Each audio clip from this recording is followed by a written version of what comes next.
ఇప్పుడు P3 పెట్టాం. P3 అనేది ప్రభుత్వం ప్రైవేట్ భాగస్వామ్యం, సంపద సృష్టించడం.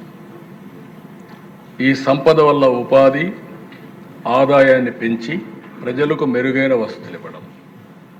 ఈరోజు అధ్యక్ష, ఈ నెలలోనే ఇంకొక కార్యక్రమం ఇక్కడ వచ్చింది కూడా చెప్తున్నాం. P4 తీసుకొస్తున్నాం. తెలుగు నూతన సంవత్సరం ఉగాది రోజున ప్రభుత్వం P4, ప్రభుత్వం ప్రైవేట్ ప్రజలు భాగస్వామ్యం.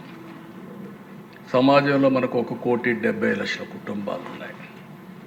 నేను ఒక పిలిపిచ్చాను. హై నెట్వర్త్ ఇండివిజువల్స్, బాగా డబ్బులుండే టాప్ 10% ఫ్యామిలీస్, బాటమ్ 20% ఫ్యామిలీస్ని అడాప్ట్ చేసుకోమని, మెంటర్ చేయమని. వాళ్లకు సమాజం ఈ శక్తి ఇచ్చింది. ఈరోజు వాళ్ళు కూడా ఎక్కడి నుంచో రాలేదు. ఇప్పుడు నేను ఈ స్థాయికి వచ్చానంటే అంచెలంచెలుగా ఎవరిచ్చారు అధ్యక్ష నాకు ఈ అవకాశం? ఈ రాష్ట్రంలో ఉండే ప్రజలు ఇచ్చారు, సమాజం ఇచ్చింది. ఆ సమాజం ఇచ్చిన అవకాశాన్ని మళ్ళీ సమాజం కోసం హెచ్చించడం నా బాధ్యతగా ఆలోచించి అనునిత్యం నేను పనిచేస్తున్నాను అధ్యక్ష. అందుకే ఈ సందర్భంగా ఒక పిలిపిచ్చాను నేను.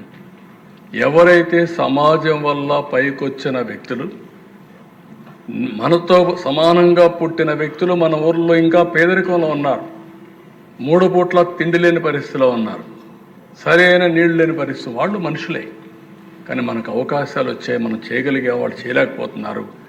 అందుకే నేను పిలిపిస్తున్నాను అధ్యక్ష, జీరో పావర్టీ. ఈ జీరో పావర్టీలో కూడా అధ్యక్ష పేదరికం ఎవరికి ఉంది అధ్యక్ష? ఈరోజు సమాజంలో మీరు ఒకసారి చూస్తే ఇదంతా కూడా జీరో పావర్టీ అనేది ఈ పేదవాళ్ళకే ఉంది. అందులో ఎక్కువ ఎవరున్నారు? ఎస్సీస్లో ఉన్నారు, బీసీస్లో ఉన్నారు, గిరిజనుల్లో ఉన్నారు, మైనారిటీస్లో ఉన్నారు, అగ్రవర్ణాల్లో కూడా ఉన్నారు. అందుకని అధ్యక్ష 20% ఫ్యామిలీస్ అంటే 30 లక్షల కుటుంబాలు ఉంటారు. P4 కింద అడాప్ట్ చేసుకుంటాం. గవర్నమెంట్ ఇవ్వాల్సింది ఫోకస్ చేస్తాం. టెక్నాలజీ మెచ్యూరిటీ వచ్చింది. మ్యాక్రో లెవెల్లో రాష్ట్ర స్థాయిలో ప్లానింగ్ చేయొచ్చు, క్షేత్రస్థాయిలో ప్రతి ఒక్క ఇంటిని ఫోకస్ చేయొచ్చు.